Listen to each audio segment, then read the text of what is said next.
যে নিজামকে বান্দাদের পক্ষে আল্লাহ তাআলা নিয়ে আসবেন, এটার বুনিয়াদও হচ্ছে ইনফিরাদি দাওয়াত। इसीलिए आप सल्लल्लाहु अलैहि वसल्लम इस दावत के रास्ते में आने वाली तमाम तकालीफ और मुजाहदात को, चाहे जिस्मानी हो या फिर रूहानी हो, कौली फैली, तमाम अजियतों को बर्दाश्त किया करते थे। इसलिए कि दाई के इस मुजाहिदे के बकदर अल्लाह रब्बुल इज्जत हिदायत के फैसले फरमाते हैं। आप सल्लल्लाहु अलैहि वसल्लम की ये सुन्नत रही कि जब भी आप दावत देते तो लोग आपको तकलीफें पहुंचाते। हज़रत मुनीब अज़दी रज़ियल्लाहु ताला अन्हु फरमाते हैं कि आप सल्लल्लाहु अलैहि वसल्लम सुबह सवेरे कुफ्फार मक्का को चलकर दावत दे रहे हैं और फरमा रहे हैं, ए लोगों, ला इलाहा इल्लल्लाह पढ़ लो, कामयाब हो जाओगे। कहते हैं कि मैंने देखा बाज़ ऐसे बदबख्त थे कि जो आपको बुरा भला कह रहे थे, बाज़ ऐसे इंतहाई नासमझ लोग थे जो आप सल्लल्लाहु अलैहि वसल्लम के ऊपर मिट्टी भी डाल रहे थे, और बाज ऐसे बदनसीब लोग थे जो आप सल्लल्लाहु अलैहि वसल्लम के चेहरे अनवर पर थूके चले जा रहे थे। लेकिन आप सल्लल्लाहु अलैहि वसल्लम उन्हें दावत देते चले जा रहे हैं। मेरे भाइयों, दोस्तों, बुजुर्गों, ये एक दो घंटे की बात नहीं थी, बल्कि उनके अपने अल्फाज हैं। फरमाते हैं कि सुबह से जो आपने इन मुजाहिदों के साथ तकलीफों को बर्दाश्त करते हुए दावत देना शुरू फरमाया कि चाश का वक्त हो गया, यानी घंटों आप सल्लल्लाहु अलैहि वसल्लम दावत देने में मशगूल हैं और इन तकालीफ और मुजाहिदों के साथ दावत दे रहे। बाद मरतबा आप सल्लल्लाहु अलैहि वसल्लम लहू लहान कर दिए गए और आपका खून तक बह रहा है। मुजाहिदों के साथ दीन की दावत दे रहे हैं। इन सारी तकलीफों और मुजाहिदों के नतीजे में अल्लाह रब्बुल इज्जत अपने एक बंदे को हिदायत से नवाज रहे हैं, सैयदुल अंबिया सल्लल्लाहु अलैहि वसल्लम। तालियां पीटी जा रही, मजाक उड़ाया जा रहा है, यहां तक कि आपको होश नहीं, कर्नुत सालिक तक आप बगैर होश के चले जाए। इसको दीन की दावत दी जाए। चुनांचे अद्दास को दावत दी और उसको अल्लाह ने हिदायत से नवाजा। आप अंदाजा लगाएं कि जब सैयदुल अंबिया सल्लल्लाहु अलैहि वसल्लम की इतनी लंबी चौड़ी और मुसलसल मदीना मरकज बीजापुर.com जिस्मानी और रूहानी अजियतों को बर्दाश्त करने के बाद एक अद्दास नामी गुलाम को अगर हिदायत मिली है, आप इससे अंदाजा लगाएं कि क़यामत तक आने वाली सारी इंसानियत को हिदायत मिले और वह जहन्नम से जन्नत में चली जाए, तो इसके लिए दावत और उसमें इनफरादी दावत और उसमें आने वाली अजियतों को कितना बर्दाश्त करने की जरूरत है। मेरे भाई दोस्तों, हजरत बोलेन এই যে দাওয়াত ইলাল্লাহর মোবারক মেহনত, এই মেহনতের সুন্নত তরিকাটা কি, কোন সিফাতের সাথে কোন পদ্ধতিতে নবী সাল্লাল্লাহু আলাইহি ওয়াসাল্লাম কোন অবস্থায় কোন হালতে দাওয়াত ইলাল্লাহর মেহনত করছেন। উনি বলেন যে দায়ী যে পরিমাণ এই রাস্তায় মুজাহাদা, কুরবানি, মাশাক্কাত, তার উপর জুলুম সাতাম, এটাকে যে পরিমাণ বরদাস্ত করবে এবং জুলুম সাতাম এই কুরবানি এবং এই হালতের মধ্যে সে যে পরিমাণ দাওয়াতকে জারি রাখবে, ইনফিরাদি দাওয়াতকে সে চালু রাখবে, ওই পরিমাণ আল্লাহ তাআলা উম্মতের মধ্যে হেদায়েতকে আম করবেন। দায়ীকে আল্লাহ তাআলা এই ময়দানের মধ্যে কোরবানি নেন, তার মুজাহাদা কোরবানি হয়, আর এই কোরবানির ময়দানে কোরবানির মধ্যেই সে যখন দাওয়াতকে চালু রাখে, তখন আল্লাহ তাআলা হেদায়েতকে উম্মতের মধ্যে আনেন। উনি বলেন, আমার মোহতারাম ভাই দোস্ত, মুনিব আযদি রাদিয়াল্লাহু তাআলা আনহু এক সাহাবী, উনি মুসলমান হওয়ার আগের ঘটনা বর্ণনা করছেন যে আমি নবী সাল্লাল্লাহু আলাইহি ওয়াসাল্লামকে দেখলাম যে মক্কার বাজারে উনি সেই সকাল থেকে উম্মতকে এক কথা বলছেন, হ্যাঁ, ইয়া আইয়ুহান নাস কুলু লা ইলাহা ইল্লাল্লাহ, যে তোমরা লা ইলাহা ইল্লাল্লাহ বলো, তোমরা লা ইলাহা ইল্লাল্লাহ স্বীকার করো, এই কথার দাওয়াত দিচ্ছেন। আর বিপরীত দিকে কি হচ্ছে, ওই কাফেররা হুজুর সাল্লাল্লাহু আলাইহি সাল্লামের উপর কি পরিমাণ নির্যাতন করছেন। কেউ হুজুর সাল্লাল্লাহু আলাইহি সাল্লামকে গালি দিচ্ছেন, কেউ হুজুর সাল্লাল্লাহু আলাইহি সাল্লামের উপর ওই বালি নিক্ষেপ করতেছে, আর কেউ হুজুর সাল্লাল্লাহু আলাইহি সাল্লামের নুরানি ওই মুবারক চেহারার উপর থুতু নিক্ষেপ করতেছে।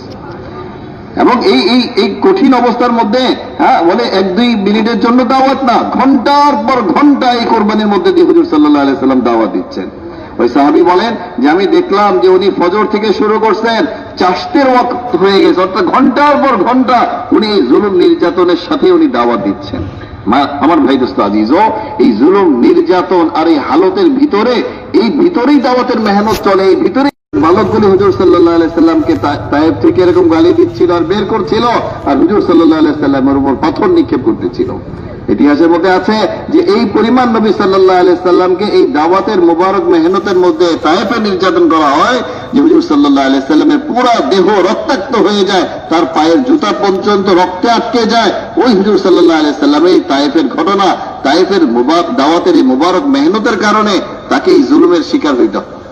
উনি বলেন যে এইভাবে রক্তাক্ত হয়ে নবী সাল্লাল্লাহু আলাইহি সাল্লাম অনেক দূর পর্যন্ত যখন আসলেন, একটা বাগানে বসছেন, ওইখানে আদ্দাস নামের একজন গোলাম, এই গোলাম মানে সে হুজুর সাল্লাল্লাহু আলাইহি সাল্লামের জন্য এক থোকা আঙ্গুর নিয়ে আসলো। হুজুর সাল্লাল্লাহু আলাইহি সাল্লাম ওই রক্তাক্ত অবস্থায়, কঠিন অবস্থায়, এটাকে উনি মওকা মনে করলেন যে এই সুযোগেই তাকে দাওয়াত দিতে হবে। আমার এই কোরবানি, এই জুলুম সাতামের মধ্যে তাকে যদি দাওয়াত দেই তাহলে সে হয়তো কবুল করবে। ওই জায়গায় উনি আঙ্গুরকে গ্রহণ না করে ওই ব্যক্তিকে, গোলামকে আল্লাহর দিকে দাওয়াত দিলেন, আর তার ওই কোরবানিওয়ালা দাওয়াতের বরকতে ওই গোলাম ওইখানের মধ্যে কালমা পড়ে মুসলমান হয়ে গেলেন।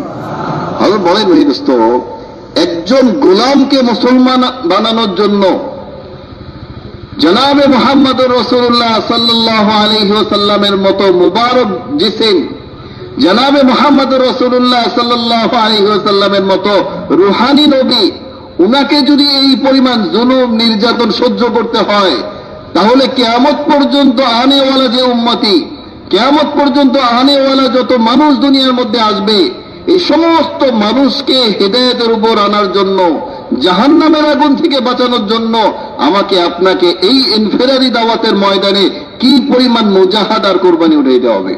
আমার ভাই দোস্ত আজিজ বলে, এই ইনফেরাদি দাওয়াত যখন কোরবানির সাথে আমি আপনি ওই দরজায় উঠাবো, আল্লাহ পুরা দুনিয়ার উম্মতের হিদায়াতের ফয়সালা করবেন। दूसरी बुनियादी सुन्नत ये, किसी भी किस्म का इंसान हो और किसी भी किस्म का तबका हो, उनके हिदायत पर आने के लिए और उनके दिलों के नरम होने के लिए और तमाम तर अहकामात और फराइज के कबूल करने की इस्तेदाद पैदा करने के लिए अल्लाह ने अगर कोई जगह हमें अता फरमाई है तो वो मस्जिद और मस्जिद के अमाल है।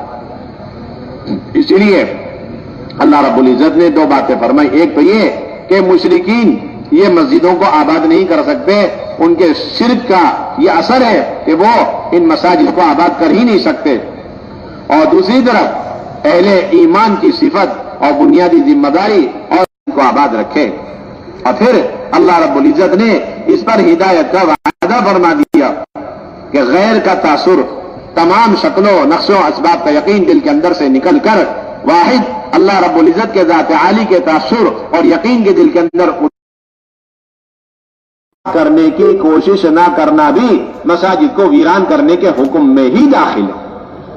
मसाजिद को आबाद करने की कोशिश न करना और उन्हें वैसे ही छोड़ देना, चाहे 5 वक्त की नमाज ही आप पढ़ रहे हैं, लेकिन 5 वक्त की नमाज पढ़ के आप छोड़ रहे हैं, और 2 वक्त के दो नमाजों के दरमियान जो वक्त और वक्फा होता है उसमें उन अमाल को करने के बजाय जो आप सल्लल्लाहु अलैहि वसल्लम ने फरमाए और सहाबा ने फरमाए, इन मसाजिद को ताले मार देना, इन मसाजिद को खाली छोड़ देना, ये भी मस्जिदों को वीरान करने ही में दाखिल। इसलिए उम्मत की बुनियादी जिम्मेदारी और उम्मत की तरबियत का ये बुनियादी सबब है कि एक एक फर्द को दीन की दावत देकर आप मस्जिद के माहौल में लेकर के आए।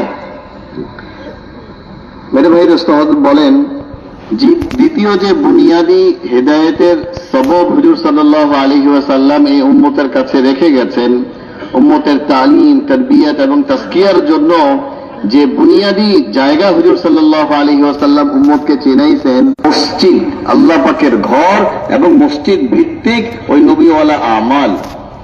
যখন এই মসজিদ কেন্দ্রিক দাওয়াত ইলাল্লাহর মেহনত হবে এবং মসজিদের মধ্যে হুজুর সাল্লাল্লাহু আলাইহি ওয়াসাল্লাম ওয়ালা নুরানি কাজ মসজিদের মধ্যে চলতে থাকবে, তখন ভাই দোস্ত মানুষ হিদায়াতের দিকে আসবে, মানুষ দ্বীন শিখবে, মানুষের ভিতরে তাজকিয়া হবে, হিদায়াত আম হবে। যখন আমরা মসজিদকে হুজুর সাল্লাল্লাহু আলাইহি ওয়াসাল্লামের মেহনত দ্বারা আবাদ করব, হুজুর সাল্লাল্লাহু আলাইহি ওয়াসাল্লামের মেহনত দিয়ে মসজিদকে সাজাবো, তখন মেরে ভাই দোস্ত আজিজ বলে দিন আমাদের জিন্দগির মধ্যে পুরো আসবে, দিনের ফাহাম আমাদের জিন্দগির মধ্যে আসবে, আর প্রত্যেকটা মানুষের কাছে দিন পৌঁছার জরিয়াও হবে এই মসজিদ। এই জন্য হুজুর সাল্লাল্লাহু আলাইহি ওয়াসাল্লাম 23 বছর সাহাবায়ে কেরামকে এই মসজিদ ভিত্তিক কাজ শিখিয়েছেন। যে দাওয়াত ইলাল্লাহর মুবারক মেহনত চলবে কিভাবে, জায়গা চিনেছেন যে মসজিদ থেকে, মসজিদ ভিত্তিক ভাবে এই মুবারক কাজ চলবে, উম্মত মসজিদের মধ্যে বেশি থেকে বেশি সময় দিবে। 2 নম্বর উনি বলেন, মেরে ভাই দোস্ত, সমস্ত আগিয়ার আমাদের চোখের সামনে দুনিয়ার যত নকশা আমরা দেখি, যত আসবাবের শেকেল আমরা দেখি, আর দেখা দেখির কারণে এটার তাআসসুর, এটার প্রভাব আমাদের দিলের মধ্যে যেটা আসে যে এই দুনিয়ার আসবাব, দুনিয়ার নিয়ম, দুনিয়ার শেকেল ছাড়া আমরা চলবো কিভাবে, মানে এই আসবাবের তাআসসুর থেকে বাঁচার বুনিয়াদি আমল হচ্ছে মসজিদ। মেরে ভাই দোস্ত, যত বেশি আমি মসজিদের মধ্যে সময় দিব তো আসবাবের শেকেল থেকে বাঁচা, আসবাবের তাআসসুর থেকে বাঁচা, এটা প্রত্যেক ব্যক্তির জন্য সহজ হবে যদি সে মসজিদ কেন্দ্রিক জিন্দেগি বানায়, মসজিদের মধ্যে সময় দেয়। 3 নম্বরে উনি বলেন যে মুশরিকিনদের সিফাত আল্লাহ তাআলা বলেন মসজিদ কোনোদিন আবাদ করতে পারবে না, এদের দ্বারা মসজিদ আবাদ হবে না। আর মুমিনদের অপরিহার্য গুণ কি বলেছেন, যে মুমিনদের অপরিহার্য বৈশিষ্ট্য হচ্ছে এটা যে মুমিনরা মসজিদকে আবাদ করবে। মুমিন তারা মসজিদকে আবাদ করবে, তাদের দিলের সাফাইয়ের কারণে তারা মসজিদকে জমাবে, মসজিদকে আবাদ করবে। মেরে ভাই দোস্ত, প্রত্যেক মুমিন মুসলমানের এটা অপরিহার্য সিফাত, জিম্মাদারি যে সে মসজিদকে আবাদ করবে, মসজিদের নববীর নকশায় সে সাজানোর জন্য ফিকির করবে।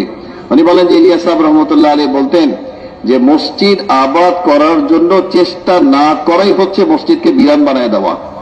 যে আমি মসজিদকে আবাদ করতেছি না, আমি মসজিদ আবাদের ব্যাপারে ফিকির করছি না, আমার চেষ্টা না করাই হচ্ছে মসজিদকে বিরান ছেড়ে দেওয়া। 2 নামাজের ওয়াকফায় যে মাঝখানের যে দরমিয়ানি বক্তটা থাকে, লম্বা সময়টা থাকে, আমি মসজিদ তালাবদ্ধ করে আমি চলে যাচ্ছি, এখানে মসজিদ আবাদের মেহনত আমি চালু করি নাই। আমার মেহনত চালু না করা, মসজিদ আবাদের মেহনত না করাই এটা মসজিদকে বিরান করার নামান্তর, যেন আমি মসজিদকে বিরান ছেড়ে দিয়েছি। এই জন্য ভাই দোস্ত আজিজ, যখন আমরা এই মসজিদ ভিত্তিক কাজগুলিকে করব, উম্মতের মধ্যে তালিম তারবিয়ত হবে, উম্মতের তাসকিয়া হবে এবং উম্মতের মধ্যে আল্লাহ পাকের জাতের ইয়াকিন আসবে। আর ভাই দোস্ত আজিজ বলে মুমিনদের সাথে আল্লাহ পাকের মদদও আসবে যখন আমরা মসজিদের মধ্যে জমব। इसीलिए आप सल्लल्लाहु अलैहि वसल्लम के दौर में जितने जिद्दी किस्म के लोग आया करते थे या उनको लाया जाता था तो उन्हें बड़े एहतिमाम के साथ मस्जिद के माहौल में रखा जाता था ताकि उनके अंदर से ये जिद, इनाद खत्म हो और दिल की सख्ती खत्म हो। और उस खैमे में उनको ठहराया बाइसरार एहतिमाम के साथ।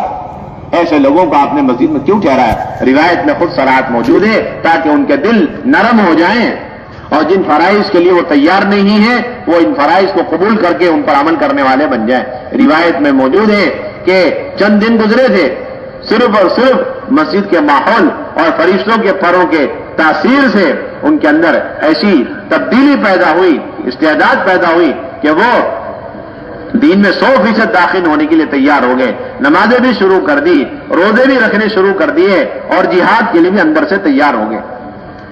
सिर्फ और सिर्फ मस्जिद के माहौल की वजह से और फरिश्तों के सोहबत के असर से इन लोगों के अंदर ये तमाम सिफात पैदा हो गए और इस्तेदाद दीन पर चलने की आज भी एक तबका नहीं, बेशुमार तबकात और लोग मौजूद हैं जो अपनी मर्जी वाले दीन पर चलना चाहते हैं, मॉडर्न दीन पर चलना चाहते हैं और जिसको जो दीन का शोबा अच्छा लगता है उस पर वो इसरार करने लगता है और बाकी तमाम शोबों को छोड़ देता है, उसे गैर जरूरी समझता है। ऐसे लोगों का इलाज क़यामत तक के लिए बता दिया गया कि आप दीन पर चलने वाले हो या दीन के शोबे पर कायम हो और बाकी तमाम शोबों को छोड़ देते हो, इन सब को 100% दीन पर लाने का वाहिद रास्ता सीरत की रोशनी में ये कि आप उन्हें खुशामद करके मस्जिद के माहौल में ज्यादा वक्त गुजारवाएं, फरिश्तों के परों में इनका वक्त गुजरे ताकि इनके अंदर इस्तेदाद पैदा हो। इसलिए कि मां यूसुफ फरमाया करते थे कि जिस तरीके से थोड़ी देर के लिए मुर्गी के परों के अंदर रहने की वजह से अंडों में जान पड़ जाती है, इस्तेदाद पैदा हो जाती है, इसी तरीके से फरिश्तों के परों में बैठने वालों के अंदर सारे अहकामात पर चलने की फरिश्तों जैसी इस्तेदाद पैदा हो जाती है। ला यासून अल्लाह मा अमरहुम व यफअलून मा युअमरून। एक तो अल्लाह ताला के अहकामात को पूरा करने की इस्तेदाद भी पैदा होती है और दूसरे नाफरमानियों से बचने की सलाहियत और इस्तेदाद भी पैदा होती है। इसके बराबर जो बाजार का आदी होता है और बाजार के ही माहौल में होकर रह जाता है, तो उसके अंदर दो बुनियादी इसके बड़ा सिफात पैदा होती है। एक, अल्लाह के तमाम अहकामात और अवामिर और मारूफात को छोड़ने वाला बनता है, और दूसरे नंबर पर तमाम मुनकरात और अल्लाह ताला की नाफरमानियों में मुब्तला हो जाता है। ये दो बुनियादी जगह है, एक मस्जिद और दूसरे बाजार का माहौल। हमारी मेहनत का खुलासा ये है कि लोगों को बाजार के माहौल से और शयातीन के अड्डों से निकालकर फरिश्तों के माहौल और मस्जिद के माहौल में लाकर रखा जाए, इसलिए कि शैतान अपने झंडे बाजार ही में गाड़ता है। शैतान अपने झंडे बाजार में गाड़ता है और वही अपने तमाम तर चेलों चपाटों को दुनिया भर में बुराइयां फैलाने के लिए जिम्मेदारी देकर भेजता है और फिर उनसे कारगुजारियां भी लेता है। इसीलिए मस्जिद को अहब्बुल बिलाद कहा गया और बाजार को अबगदुल बिलाद कहा गया, इसलिए कि सारे मारूफात मस्जिद के माहौल में और सारे मुनकरात बाजार के माहौल में, और जो शख्स अहब्बुल बिलाद में रहने का आदी हो जाता है वो धीरे धीरे इन तमाम अमाल की बदौलत अहब्बुल इबाद बन जाता है, और जो शख्स अबगदुल बिलाद का आदी होता है तो उन तमाम मुनकरात की वजह से धीरे धीरे धीरे अबगदुल इबाद बनता चला जाता है। আমার ভাই দোস্ত, হযরত বলেন যে হুজুর সাল্লাল্লাহু আলাইহি ওয়াসাল্লামের দাওয়াতের ময়দানে একটা নিয়ম এটা ছিল যে যে ব্যক্তিদের মধ্যে যত বেশি জিদ্দি মনোভাব, যত বেশি তার মধ্যে কঠোরতা, বিরুদ্ধচারণ অনুভব করতেন, এই ব্যক্তির এলাজের জন্য, তার চিকিৎসার জন্য, তার হেদায়েতের জন্য ওই ব্যক্তিকে উনি মসজিদের মাহৌলের মধ্যে জমাইতেন। কবিলায় বনি সাকিফ তারা যখন মুসলমান হওয়ার জন্য আসলো, নবী সাল্লাল্লাহু আলাইহি সাল্লামের কাছে বসে বলতেছেন যে হ্যাঁ, আমরা মুসলমান তো হইতে পারি, কিন্তু এক বছর আমরা মূর্তি পূজা ছাড়তে পারবো না, নামাজও পড়তে পারবো না, রোজাও রাখতে পারবো না, আর যাকাতও আমরা দিতে পারবো না, আর জিহাদের তো প্রশ্নই আসে না, আমরা জিহাদও করতে পারবো না। তারা এরকম কথা বললো, মুসলমান হইতে আসছে। হুজুর সাল্লাল্লাহু আলাইহি ওয়াসাল্লাম তাদের দিলকে বদলানোর জন্য তাদেরকে ইহতিমামের সাথে মসজিদের মধ্যে তাদের খিমা বানায় দিলেন।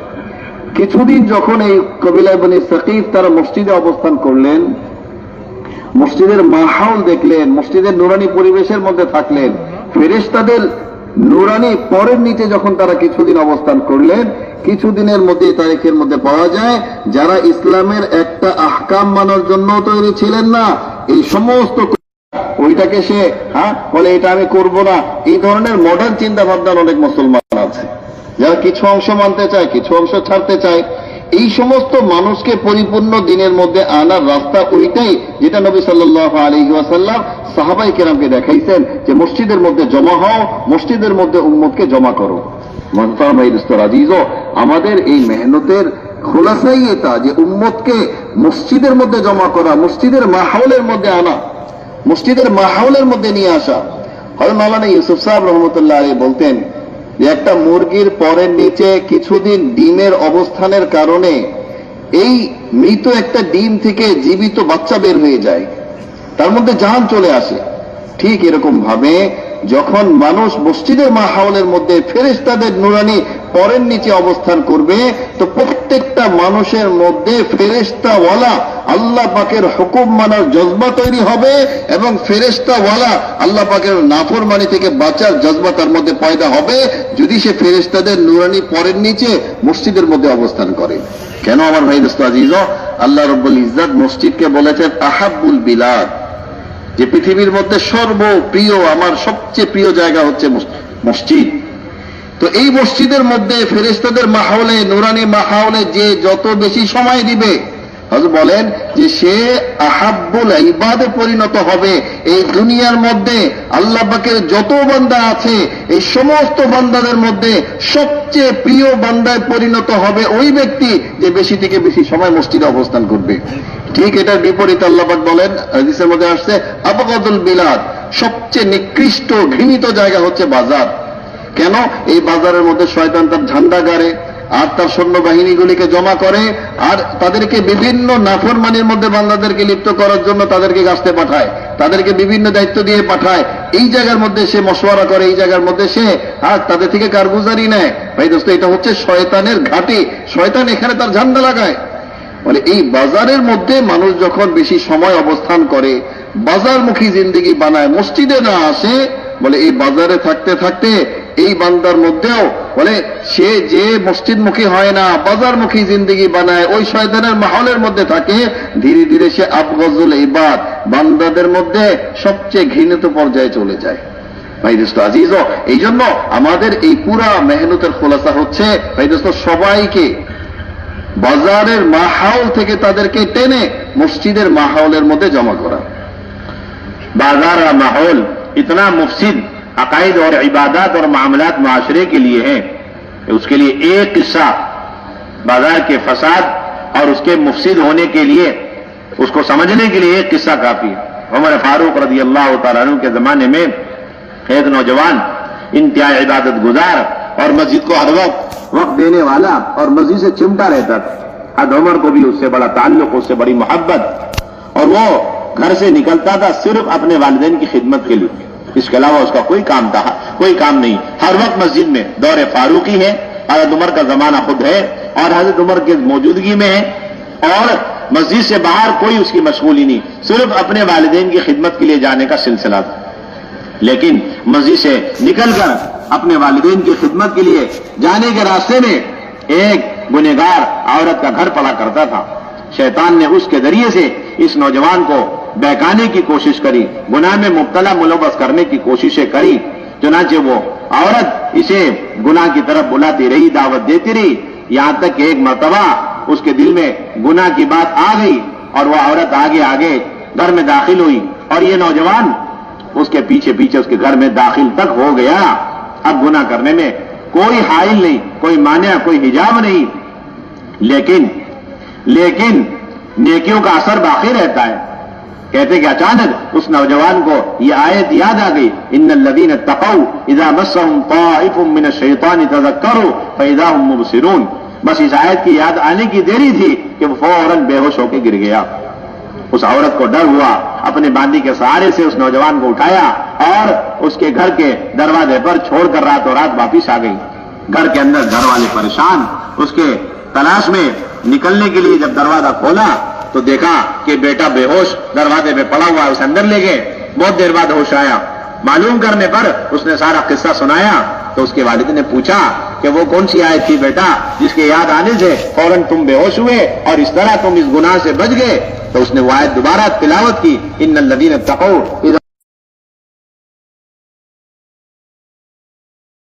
जन्नतान मदीना मरकज बीजापुर.com। कि जिन लोगों के अंदर अल्लाह के यहाँ पेशी का डर और खौफ होता है कि हमें अल्लाह के यहाँ पेश होना है, अल्लाह के यहाँ हिसाब किताब के लिए खड़े होना है, जिन लोगों के दिलों में इस बात का खौफ और आखिरत का इस्तेहज़ार रहता है, तो फिर अल्लाह रब्बुल इज्जत के यहाँ ऐसे लोगों के लिए डबल जन्नत दी जाएगी, दोहरी जन्नत का वायदा है। ये आयत हज़रत उमर रज़ी अल्लाह तआला अन्हु कब्र के बाहर खड़े होकर के पढ़ रहे हैं और अंदर से उस नौजवान ने आवाज देकर ये कहा, अमीरुल मोमिनीन, अल्लाह ने वो दोनों जन्नतें मुझे दे दी। इससे आप अंदाजा लगाएं कि खैरुल कुरून का जमाना नहीं बल्कि दौरे फारूकी है।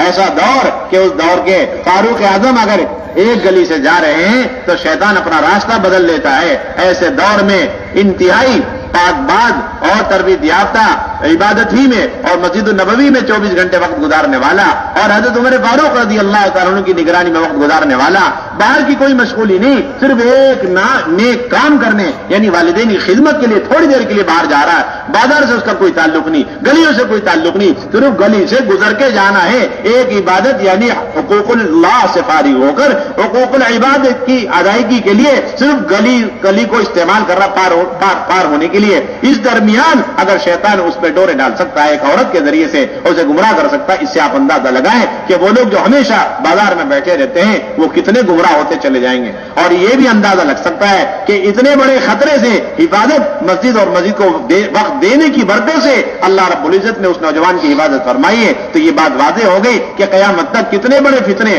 और कितने बड़े वसवसे और कितने बड़े हालात इस उम्मत पर आ जाएं गुमराही के एतबार से। अगर मस्जिद से ये उम्मत का ताल्लुक है तो अल्लाह रब्बुल इज्जत इस ताल्लुक की बरकत से इस उम्मत की हर तरह के फितनों से हिफाजत फरमाए। তো বলেন যে বাজারে ওয়াক্ত দেওয়ার যে খারাপি, বাজারে বেশি সময় কাটাইলে কি নোকসান হবে, এটা একটা ঘটনা দ্বারা আপনাদের সামনে স্পষ্ট হয়ে যাবে। দাউরে ফারুকি খায়রুল কুরুন ওমর রাদিয়াল্লাহু তাআলা আনহুর জামানার ঘটনা।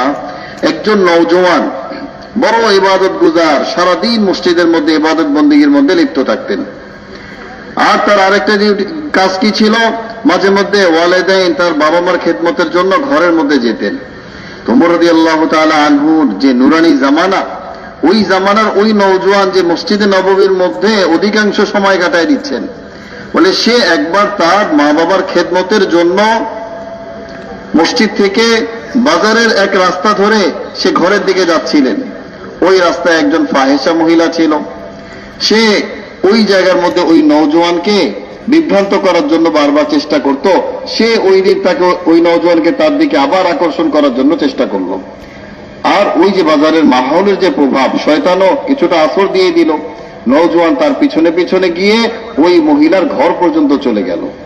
কিন্তু মুর্শিদাবাদের মেহনতের বরকত ছিল যে যখন সব কিছু বন্ধ হয়ে গেল, দুনিয়া সবার নজরের বাইরে, কেউ তাকে দেখে না, ওই নির্জন জায়গার মধ্যে আল্লাহ তাআলা হঠাৎই তার দিলের মধ্যে ওই আয়াতকে স্মরণ করায় দিলেন, ইন্নাল্লাযীনা তাকাউ ইযা মাসসাহুম তায়ফুম মিনাশ শাইতান তাযাক্কারু ফাইযা হুম মুবসিরুন।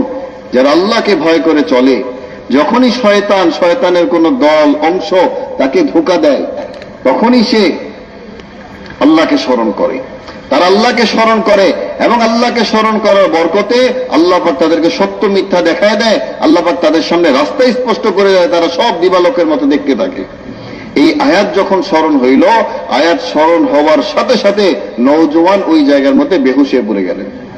ওই মহিলা ভয় পেয়ে গেল, যারে আমার ঘরের মধ্যে এইভাবে নওজওয়ান বেহুশ হয়ে গেছে, কোন রকম উঠায় বাদী সহ তাকে তার ঘরের মধ্যে রেখে আসছে, ঘরের বারান্দায় রেখে চলে আসছে। লম্বা সময়ের পরে তার বাবা যখন তাকে ঘরে নিয়ে গেলেন এবং লম্বা সময়ের পরে তার হুঁশ আসলো, তখন বাবা তাকে জিজ্ঞেস করলো যে, বাবা তুমি আমাকে এটা বলো যে ওই মহিলার কাছে যখন তুমি গেলে কোন আয়াত তোমার স্মরণে চলে আসছিল, কোন আয়াত তোমার জেহেনের মধ্যে চলে আসছিল? তখন নওজওয়ান আবার ওই আয়াতটাকে যখন পড়েন, ইন্নাল্লাযীনা তাকাউ ইযা মাসসাহুম তায়ফুম মিনাশ শাইতান, এই আয়াতকে বলার সাথে সাথে আল্লাহ পাকের ভয় আবারও তার দিলের মধ্যে এই রকম প্রভাব বিস্তার করলো যে আয়াত বলার সাথে সাথে ওই জায়গায় নওজওয়ানের ইন্তেকাল হয়ে গেছে। বাবা চিন্তা করলেন যে রাত অনেক গভীর, আমিরুল মুমিনিনকে কি খবর দিব? ওই জায়গায় গোসল করে রাতের আধারেই বাচ্চাকে দাফন করে দিছে। সকালবেলা যখন আমিরুল মুমিনিন ওমর রাদিয়াল্লাহু তাআলা আনহু এই ঘটনা শুনলেন, তো বড় চিন্তিত হয়ে গেলেন, বড় উনি নারাজ হইলেন যে তুমি আমাকে জানানো ছাড়া এই নেককার নওজওয়ানকে কেন তুমি কবর দিলে? তখন উনি ওনার জামাত সহ ওই নওজওয়ানের কবরে আসলেন, আর কবরের সামনে দাঁড়ায় এই আয়াতটা পড়তেছিলেন, ওয়ালিমান খাফা মাকামা রাব্বিহি জান্নাতান। দুনিয়ার মধ্যে আল্লাহর যে বান্দা আল্লাহকে ভয় করবে, আল্লাহর সামনে একদিন দাঁড়াইতে হবে, এই কথা যা স্মরণে থাকবে, এটাকে যে ভয় করে চলবে, আল্লাহ পাক বলেন যে আমি এমন বান্দাকে মৃত্যুর পরে আমি তাকে 2টা জান্নাত দান করব। ওমর রাদিয়াল্লাহু তাআলা আনহু এই ঘটনা পড়া ছিল, পড়া মাত্র ওই কবর থেকে নওজওয়ান আওয়াজ দিয়ে বলতেছেন যে হে আমিরুল মুমিনিন, বলে আমার আল্লাহ তো আমাকে এই আয়াতের ওয়াদা অনুযায়ী আমার আল্লাহ আমাকে 2টা জান্নাতের মালিক বানাই দিচ্ছেন। মেরে ভাই দোস্ত, চিন্তার বিষয় এটা। এক নওজওয়ান যে অধিকাংশ সময় মসজিদে নববীতে কাটাইতেছেন, কোন জামানায়? খায়রুল কুরুনের মধ্যে, ফারুকে আজমের জামানার মধ্যে রাদিয়াল্লাহু আনহু। এক গলিতে যদি উনি হাঁটতেন, শয়তান অন্য গলিতে চলে যেত। এমন মুবারক জামানার মধ্যে নওজওয়ান সে বাজারে সময় দেয় না, হকুল্লাহ থেকে হকুল ইবাদের পথে যাওয়ার পথে তার একটা সামান্য সময়ের জন্য বাজারের ওদিক দিয়ে সে অতিক্রম করত। এই সামান্য সময় বাজারের ওদিক দিয়ে অতিক্রম করার কারণে এমন মুবারক জামানার এমন পাক দামান মুবারক নওজওয়ানকে যদি শয়তান এত বড় ধোঁকার মধ্যে ফেলতে পারে, তাহলে আমার আপনার একটু চিন্তার বিষয়, যারা জিন্দেগির অধিকাংশ সময় বাজারে দিয়ে দিচ্ছেন, অধিকাংশ সময় বাজারের মধ্যে কাটাই দিচ্ছেন, তাদের মধ্যে শয়তান কি পরিমাণ আসর ফেলতে পারে, কি পরিমাণ নোকসানের মধ্যে তাদেরকে ফেলতে পারে। উনি বলেন, মুহতারাম ভাই দোস্ত, কিন্তু এই নওজওয়ান মুর্শিদাবাদের মেহনত করার কারণে, মুর্শিদাবাদের মেহনতের বরকতে যখন অন্ধকার দুয়ারের মধ্যে আর কেউ ছিল না, ওই মুর্শিদাবাদের মেহনতের বরকতে আল্লাহ পাক শয়তানের বড় ধোঁকা থেকে তাকে বাঁচাই দিয়েছেন। এটাই সবক যে এই জামানার মধ্যেও যারা মসজিদকে আঁকড়ে ধরবে, মুর্শিদাবাদের মেহনতকে ধরে রাখবে, আল্লাহ পাক হার ফিতনা থেকে তাদেরকে এইভাবে বাঁচাই দিবেন। इसलिए हजरत सहाबा रजी अल्लाह अन्हुम अजमईन का बाजार के माहौल से, गफलत के माहौल से, मुनकरात के माहौल से लोगों को चाहे फारिग हो चाहे मशगूल हो नकद मस्जिद में भेजा करते थे, जबकि मस्जिदों के अंदर आमाल के हल्के कायम किए जाते थे और सुबह शाम दिन रात हजरत सहाबा और हजरत ताबिईन की जमातें मस्जिदों के अंदर आमाल में मशगूल रहा करती थी। ये तो उम्मत का बहुत बड़ा हादसा है, अलमिया है, और ये हादसा उम्मत के आवाम के साथ ही मुताल्लिक नहीं बल्कि आवाम और खवास सब के सब इस हादसे का शिकार हो गए। वो ये कि सब ने ये समझा हुआ है कि मस्जिदें सिर्फ 5 वक्त की नमाज के अदा करने की जगह है, हालांकि ये मस्जिदें 5 वक्त की नमाज की अदा करने की जगह नहीं है, 5 वक्त की नमाज की ही अदा करने की जगह नहीं है, बल्कि उन सारे अमाल और उन सारे इबादत हैं जिन अमाल पर हुजूर सल्लल्लाहु अलैहि वसल्लम जमाने में मस्जिदें हुआ करती थी, खुलफा राशिदीन के जमाने में हुआ करती थी। यानी खुलफा राशिदीन के जमाने में दौर नबूवत में इन मस्जिदों के अंदर ईमान के और इल्म के हल्के और उसके साथ साथ जिक्र और कुरान के हल्के और उसके साथ साथ दीन को जिंदा करने के लिए मशवरों के हल्के और उसके साथ साथ जमातों की रवानगी और हिदायत और उसके साथ साथ वापसी पर उनके कारगुजारियां वगैरह जितने अमाल और उनके हल्के लगा करते थे वो सारे अमाल इनका बुनियादी मकसद है। इसलिए हजरत मुआद और हजरत इब्न रवाहा, हजरत अबू हुरैरा और हजरत उमर रज़ी अल्लाहु अन्हुम अजमईन जैसे किबार सहाबा और उलमाए सहाबा वो गश्त करके लोगों को मस्जिद की तरफ लेकर के आ रहे हैं और ये कह रहे हैं कि अगर हम मस्जिद आए तो अपना ईमान ताजा होगा। मालूम ये हुआ इन सारे सहाबा के इस अमल से कि गश्त और मुलाकातों का मौजू लोगों को सिर्फ दीन की बातें उनके गफलत और गुनाहों के माहौल में सुना करके वापिस आ जाना नहीं है, बल्कि उन्हें गफलत और गुनाहों के माहौल से हर हाल में उठाना और नकले मकानी करना, माहौल की तब्दीली, ये उम्मत की तरबियत का बुनियादी सबब है। इसलिए कि जब तक तब्दीली नहीं होगी उस वक्त तक आपकी दावत मौसर रज़ी अल्लाह तआला अन्हु हरम शरीफ में दाखिल होने से अपने कान में रुई रख करके इस नीयत से अंदर बैठे कि कुछ भी हो लेकिन इस शख्स की बात नहीं सुननी है, लेकिन अंदर दाखिल होते ही मोहम्मद सल्लल्लाहु अलैहि वसल्लम को कुरान पढ़ते हुए नमाज में जब सुना देखा तो दिल में बात उतर गई। वो खुद कहते हैं कि मेरे ना चाहते हुए नबी की बात मेरे दिल में उतर गई। ये है असल तबलीग कि आप उस जगह उम्मत को लेकर के आ जाओ जिस जगह अल्लाह रब्बुल इज्जत दिलों तक बात को उतार कर उनके दिलों को मुतासिर करके और दिलों को पाक फरमा देते। खुद फरमाते कि ना चाहते हुए बगैर किसी इरादे के अल्लाह ताला ने नबी की उन बातों को मेरे दिल में उतार दिया, एकदम से दिल मुतासिर हो गया और मैंने तय किया कि इनकी बात सुननी है, माननी है। चुनाचे पीछे पीछे गए नमाज के बाद और कलिमा पढ़कर दीन में दाखिल हो गए। इसी तरीके से सुमामा बिन उसाल 3 दिन तक मस्जिद नबवी में बांध कर रखे गए और हर रोज आप सल्लल्लाहु अलैहि वसल्लम इस तरह उनसे पूछ रहे मा इंदक मा इंदक मा इंदक, आज तुम्हारा क्या इरादा है, आज कुछ नीयत बदली कि नहीं बदली, आज तुम्हारा दिल नरम हुआ कि नहीं हुआ। जिस तरह रोजाना एक डॉक्टर अपने पेशेंट की ओपीडी करता है, आज खाना पीना कैसा है, आज तबीयत में कैसा इफाका और आराम है, अल्लाह के नबी इसी तरह मस्जिद में रखकर ऐसे शदीद और जिद्दी किस्म के काफिरों से रोज सवाल कर रहे मा इंदक तुम्हारा क्या है, और रोजाना वो ये कहता कि या तो कत्ल कर दिए या फिर आप मुझे रिहा कर दिए, लेकिन मैं कत्ल होने के लिए राजी हूं, तैयार हूं, लेकिन दीन इस्लाम कबूल करने के लिए राजी नहीं, तैयार नहीं। लेकिन 3 दिन के बाद ऐसा असर दिल पर पड़ा कि जैसे उनको खोला गया, उसल करके आए, कलिमा पढ़ के दीन में दाखिल हो गए। तो पता चला कि क़यामत तक ऐसे जिद्दी किस्म के लोगों के दीन पर आने, हिदायत पर आने और दिलों के नरम हो जाने के लिए क़यामत तक एंटीबायोटिक और क़यामत तक वाहिद रास्ता वो उम्मत का मस्जिद के माहौल है, उसके अलावा कोई रास्ता नहीं है। आप तजर्बा कर सकते हैं कि दीन की बात सुनना नहीं चाहते, दीन पर अमल करना नहीं चाहते, गश्तों के जरिए मुलाकातों करिए, आप जरा सा उन्हें खुशामद करके आप मस्जिद के माहौल में लाकर रख लीजिएगा। अब वो जो आदमी आपकी बात अल्लाह के रास्ते में जाने के लिए तैयार नहीं, आप उनकी तश्कील करिए माहौल में लाके, वो अल्लाह के रास्ते में नहीं जाने के लिए तैयार हो रहा, जान देने के लिए तैयार हो रहा। इसलिए यह क़यामत तक के लिए सुन्नत है कि लोगों को गश्तों के जरिए, मुलाकातों के जरिए से हज़रात सहाबा का अमल यकीन करके, हुज़ूर सल्लल्लाहु अलैहि वसल्लम की सुन्नत यकीन करके और तरबियत और तज़किये का यकीन करके इख्तिसाब के साथ उम्मत को आप मस्जिद के माहौल में लाकर इन अमाल में जोड़ें।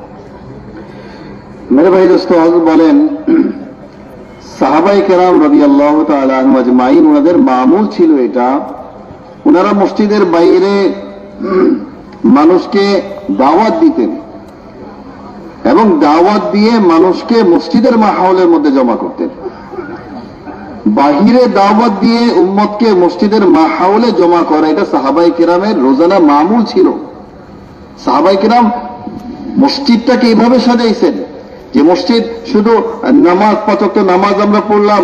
আজকের জামানায় যে হাদেসা, যে একটা মহা বিপদ আমাদের উপর চেপে বসছে, আওয়াম খাওয়া সবাই এই বিপদের মধ্যে আক্রান্ত হয়ে গেছে যে আজকে আমরা আমাদের মসজিদটাকে 5 ওয়াক্ত নামাজের মসজিদ বানায় ফেলছি। যে মসজিদ কি জিনিস, 5 ওয়াক্ত নামাজ হবে।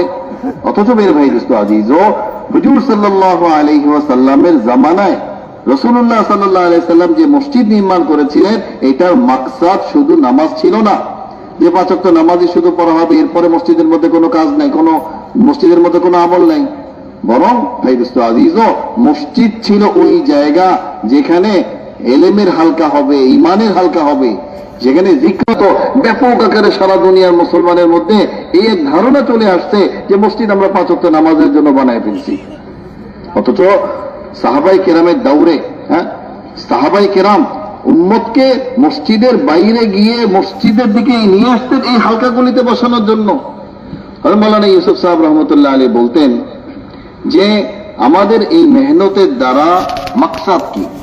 আমাদের এই মেহনতের দ্বারা মাকসাদ ওইটাই, হুজুর সাল্লাল্লাহু আলাইহি ওয়াসাল্লাম সাহাবায়ে কেরামকে মসজিদে নববীর মধ্যে যে আমলগুলির মধ্যে জমা করেছিলেন, মসজিদকে যে অবস্থার মধ্যে হুজুর সাল্লাল্লাহু আলাইহি ওয়াসাল্লাম তামির করেছিলেন, যেই আমল দিয়ে মসজিদকে আবাদ করেছিলেন, ওই আমলগুলিকে মসজিদের মধ্যে জিন্দা করা, এটাই হচ্ছে আমাদের দাওয়াতের মেহনতের মাকসাদ।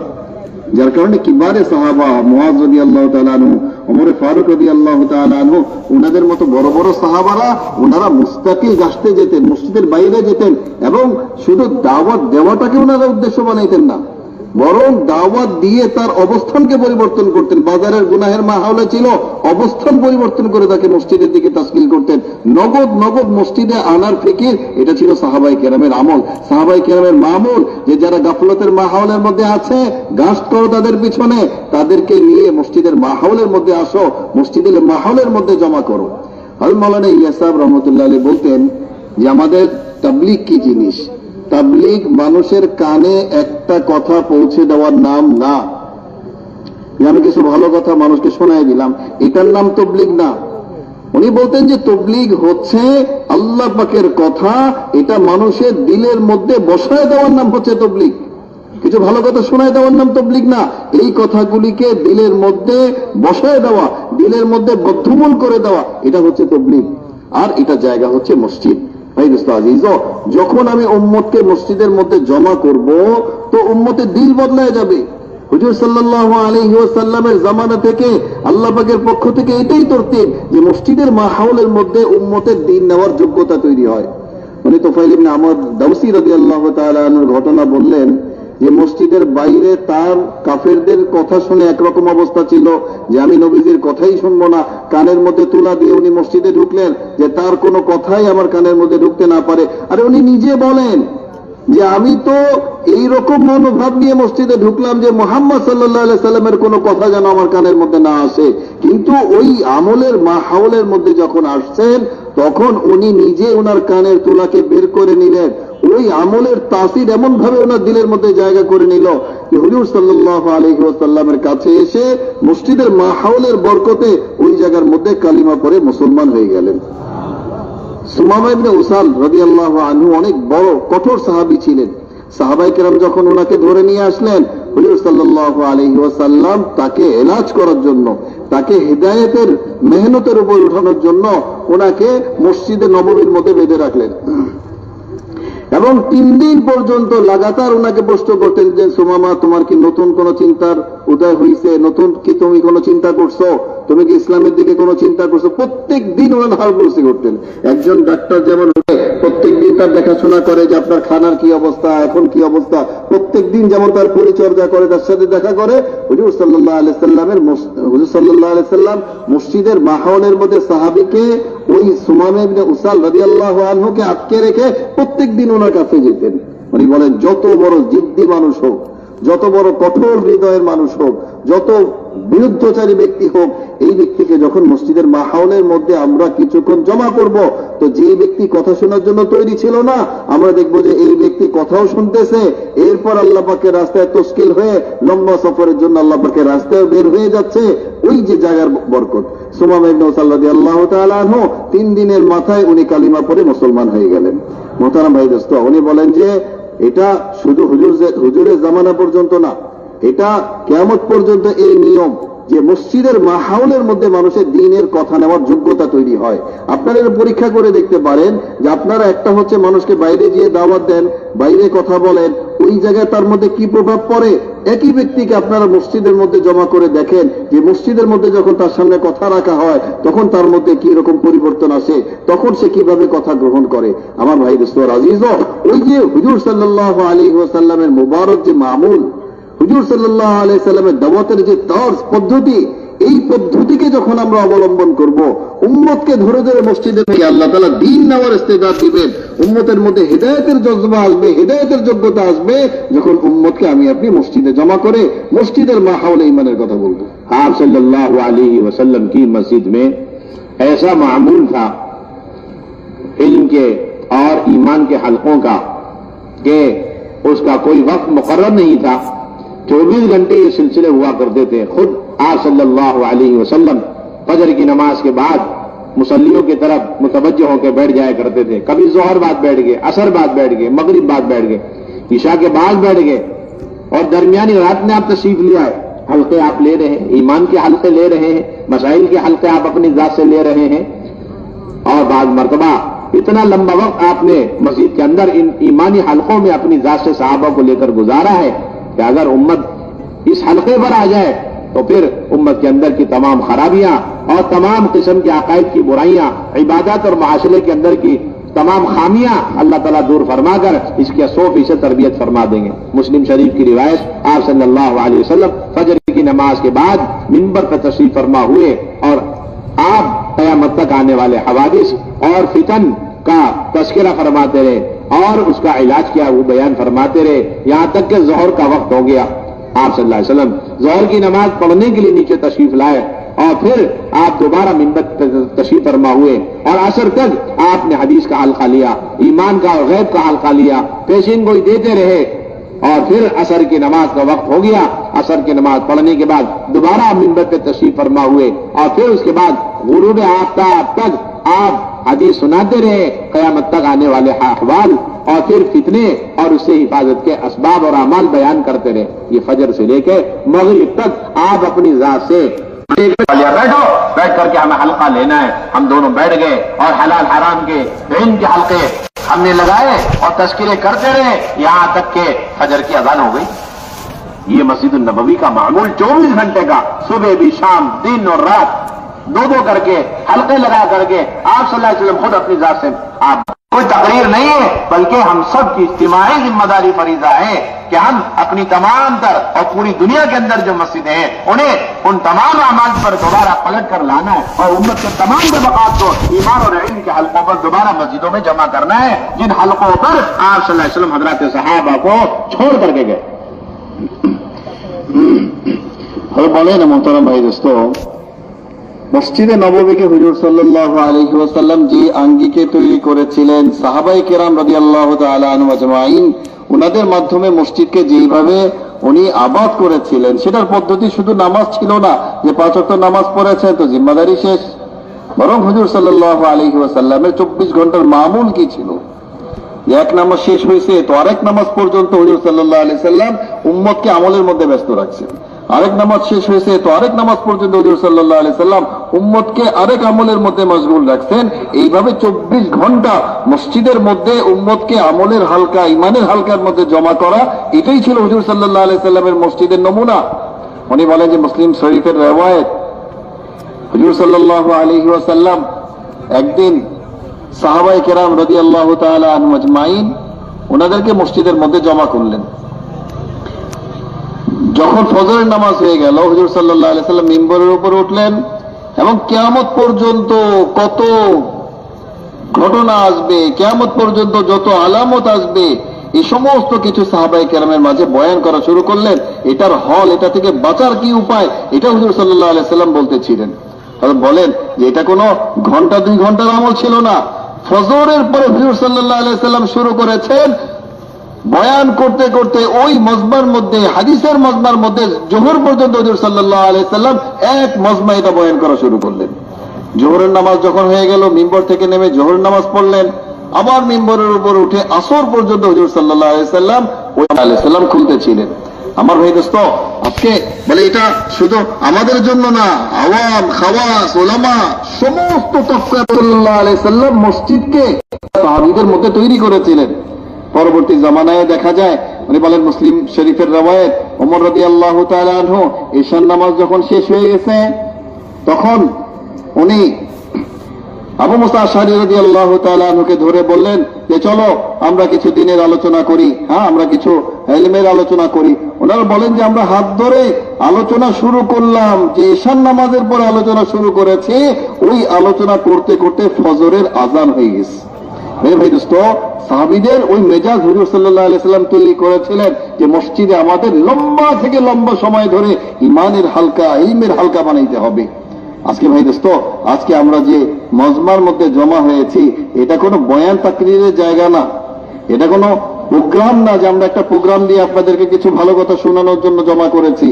বরং হুজুর সাল্লাল্লাহু আলাইহি ওয়াসাল্লাম যে আমাল মসজিদে নববীর মধ্যে শুরু করেছিলেন, ওই আমালের উপর সারা দুনিয়ার উম্মতিকে জমা করা, ওই আমাল দিয়ে সারা দুনিয়ার মসজিদগুলিকে আবাদ করা, এটার জিম্মাদারির উপর নিজেকে উঠানো, এটার জিম্মাদারি নেওয়া, এটার জিম্মাদারি নিয়ে সারা দুনিয়ার মধ্যে চলা, ওই ফিকির পয়দা করার জন্য এই মজমা এখানে জমা হয়েছে। ভাই দোস্ত, কিছু ভালো কথা শুনলাম, চলে গেলাম, বলে না এতটুকু না, হুজুর সাল্লাল্লাহু আলাইহি ওয়াসাল্লাম ওয়ালা ওই জিম্মাদারি নিয়ে উঠতে হবে। হুজুর সাল্লাল্লাহু আলাইহি ওয়াসাল্লাম ওয়ালা ওই ফিকির মসজিদের মধ্যে আমার নিজেকে জমতে হবে। পুরা উম্মতকে সমস্ত ফিতনা থেকে বাঁচানোর জন্য মসজিদের মধ্যে জমা করার ভাই দোস্ত যে তরতিব হুজুর সাল্লাল্লাহু আলাইহি সাল্লাম কায়েম করেছিলেন, আজকে আমাদের আজম করতে হবে যে আমরা সারা দুনিয়ার মসজিদগুলির মধ্যে সারা দুনিয়ার উম্মতকে আমরা दोबारा আবার মসজিদের মধ্যে জমা করব ইনশাআল্লাহ। मस्जिदों के अंदर दो बुनियादी हलके लगाने, एक तालीम का हलका है और दूसरा दावत का हलका है, और इस्तकबाल के लिए आदमी तैयार खड़ा रहे तमाम इंतजामात के साथ, और फिर मस्जिद के बाहर जमात जाकर 2-2 की 3-3 की और हर तबके पर मेहनत करके उन्हें लेकर के आए। हमारे इन गश्तों का और आबादी की मेहनत का बुनियादी खुलासा 4 चीजें। एक, यह अम्र बिल मारूफ नहीं अनिल मुनकर के फरीजे की अदायगी की अमली शक्ल है, इसमें कोई शक व शुबे की गुंजाइश नहीं। एक तरफ से अजाब का खौफ है और अंदेशा है, ये बहुत बुनियादी चीज है। और दूसरी बुनियादी बात यह, इसके जरिए से ईमान को ताजा करना है और ईमान की तजदीद मकसूद है। इसलिए कि हज़रत मुआज़ रज़ियल्लाहु तआला अन्हु ने अपने साथी का हाथ पकड़ के यही कहा था, ताल इजलिस बिना नौमिन साअतन। इमाम बुखारी रहमतुल्लाह अलैह फरमाते हैं कि ईमान बढ़ता है, घटता है, और फिर ईमान के बढ़ने का क़यामत तक अमल है वो ये कि गश्तों के जरिए गश्त कर रहे और लोगों को मस्जिद लेकर के आ रहे, तो फिर क़यामत तक लोगों के अपने ईमान को ताजा करने के लिए हज़रत मुआज़ वाले इसी आबादी के अमल को और इन्हीं मुलाकातों के सिलसिले को कायम रखना होगा। इसके बगैर ईमान के ताजा और ईमान के तजदीद और ईमान के तरक्की का और कोई अमल होता तो अमीर इस अमल को पेश कर रहे हैं, तो क़यामत तक ये बात साबित हो गई, वाज़ेह हो गई कि क़यामत तक इस उम्मत के ईमान के तजदीद और ईमान के इजाफे, ईमान की तरक्की के लिए ये गश्त और मुलाकात का सिलसिला ही असल बुनियादी अमल है। इसलिए दूसरा बुनियादी मकसद, और तीसरा इल्म पर उम्मत को लाना, जहालत से निकाल कर उम्मत इल्म पर आ जाना। নেমে আসবে।